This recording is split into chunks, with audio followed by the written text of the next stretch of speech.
dear. Roll your window down. I'm gonna go real slow.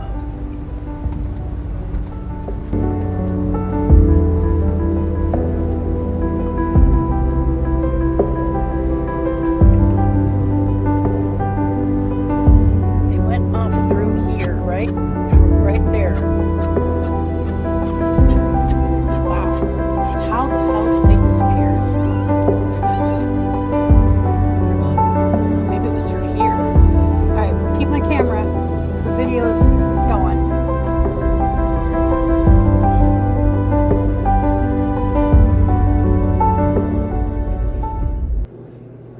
Hey guys. Thought I would touch base with you. Feeling better. I will live. Wasn't sure about it for a couple days, but it's been a long haul. I'm still not over completely, but this virus that I've got has really left me feeling like you know what. Unfortunately, the world keeps moving forward. There's still other things to talk about besides Lucretia don't feel good right now.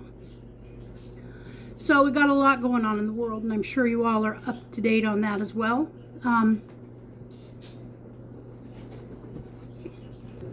Twitter. Are y'all aware of Twitter? Everything's a twit on Twitter world. The end of free speech, or the implementation thereof. Too much free speech. One end wants it one way, one end wants it the other way. I don't know who's going to win. We got people being killed, kids. You know, we got 4 college kids murdered in Idaho. In their beds, okay? In the same house. What's going on? We got all kind of factions in the world fighting. We got things going on here. We got things going on there. Where are we really at right now? Where's our country? Where's the United States of America at right now? What are we doing? What are we involved with? What do we care about as citizens of this country? You know, things I care about, I don't know what you're caring about. We got a new presidential election on the horizon. We got people fighting over that. Who's going to be the nominee for the Republican Party? Oddly enough, on the Democratic side, you know, you have President Biden, who's I think in his early 80s. You had, can't believe I just forgot her name. Anyways, she is now no longer the Speaker of the House. But she, hedging, I think she's like 81, 82. And then right below her, Steny Hoyer at like 83. He don't plan on going anywhere. That seems like an older group of people, and if that's the best on the Republican side that we have, you know, we got, as it appears to be, former President Trump, hedging 80, he's going to run. President Biden, going to run. That's the best this country has to offer. On either side are men in their 80s? Really? That concerns me. Honestly, that concerns me a lot. You have an economy that's in trouble. And if anybody tries to convince you otherwise, it ain't coming from the light. That's coming from the darkness, because we have huge issues. We all know that. We all are paying these gas prices. The amount of inflation is insane. I don't even know another way to put it. I know what I'm paying for a loaf of bread today that I was paying for a year and a half ago, 2 years ago, 6 months ago. We better be preparing for the worst. That's what I'm doing. I'm doing the best I can to prepare for the worst and pray to God that that's not what happens. But I don't believe that's how it's going to play out.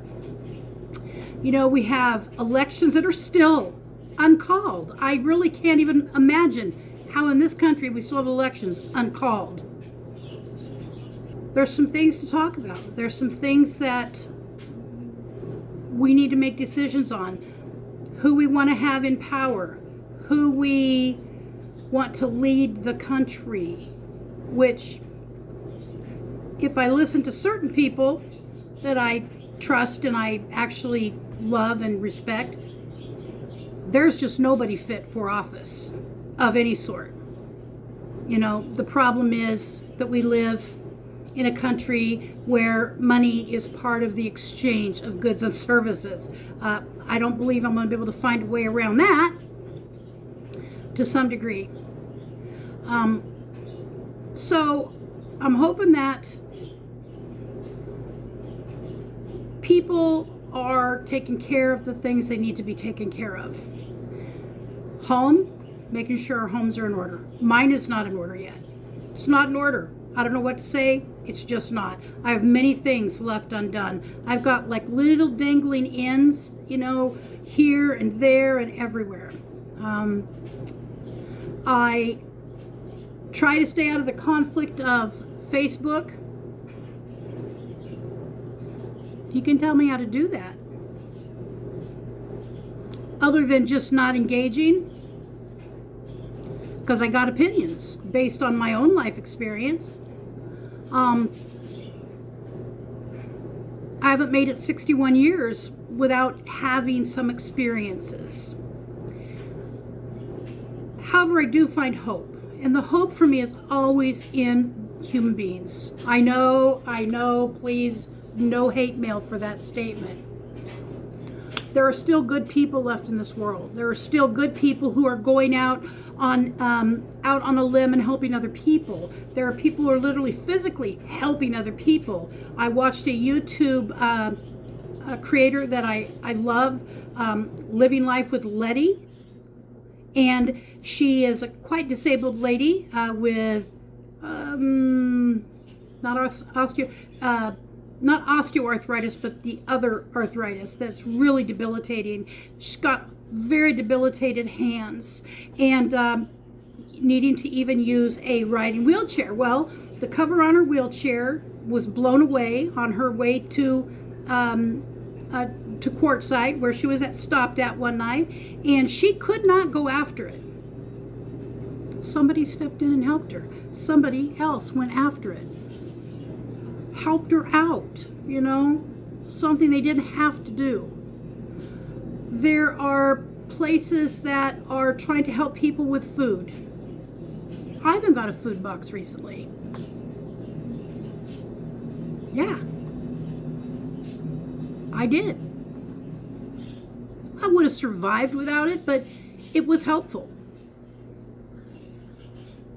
And there's some decent stuff in there, by the way. And there's people that are willing to give and to participate in the exchange of caring for others in tangible ways, like what they donate to a food pantry. That's an amazing thing, because I think that there's so much focus in this world on what's negative, what's dividing us, and what is keeping us from any consensus around anything. So that's what I'm thinking about. How to be less divisive, because it isn't my personality, only because if I see something that I'm passionate about, I'm passionate about it. I don't pretend to be something else. I don't pretend to be another person with different points of view.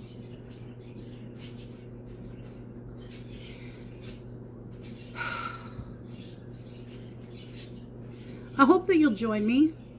Let's talk about these things. If you have some ideas, if you have an opinion, feel free to bring it respectfully. Always respectfully. I don't care if you do not agree with me. I really, honestly, I promise, it's not a problem. What I won't tolerate, my intolerance comes at when people become mean to one another. And I know what it looks like because I used to do it. I can do it. It's in my DNA to go to the quick, to go to the jugular vein, to win the argument. Unfortunately, that can mean losing people that I care about. And I've had it done to me, including by people that I care about. Not often, but it happens. I'm from a passionate family. My hair's driving me crazy if you didn't notice it. Anyways, I hope you will join me Sunday. We'll talk about the stuff, and we may even play a game. Who knows? We may just do the mishmash of let's talk about what's going on, what our thoughts and ideas are, how we're coping with these things. We might even play a game. Because I'd like to end on a positive note. All right, you guys. I hope you're having a wonderful weekend. I hope you're taking care of yourselves. I hope that you're preparing, whatever that means for you and your family, to stay safe, to have enough food, to have backup electricity, oh, by the way, we no longer have heat in our house. Our heat pump is completely gone. It's dead, and I do not have a way to buy a new one. I just don't. So we have an alternative source that we're utilizing, and we'll talk about that and what that means. I am working on finding a way to take care of that in a full measure, meaning a new heat pump, but I don't know if it's going to happen. If it doesn't, guess what? We will be okay. We will be okay. It is life on life's terms. That's a philosophy I live by. It's I don't know really how to do it any other way and stay sane, personally. So anyways, I hope I see you. Because guess what? I got a Duck game I'm getting ready to watch. My alma mater, my Ducks, gonna play Utah here at home at Autzen Stadium, Eugene, Oregon. All right. Have a great evening, a great morning, whenever it is you listen to this.